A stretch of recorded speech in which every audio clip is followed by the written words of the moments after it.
new studio, cemetery studio. Can you guess why we named it that way?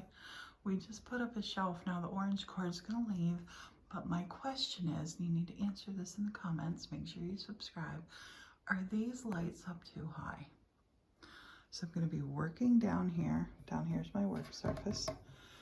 And let me stand back so you can see. These are pretty high, and I don't think enough light is gonna go where I need it to go. What do you think? First question.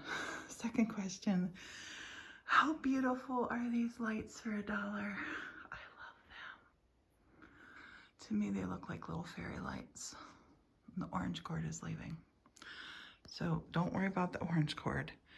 That needs to be lower. I think they should hang. I don't think they should hang too close to there. That one maybe needs to come down a little bit, maybe to about here. And this one should come down to about here and have them staggered. What do you think?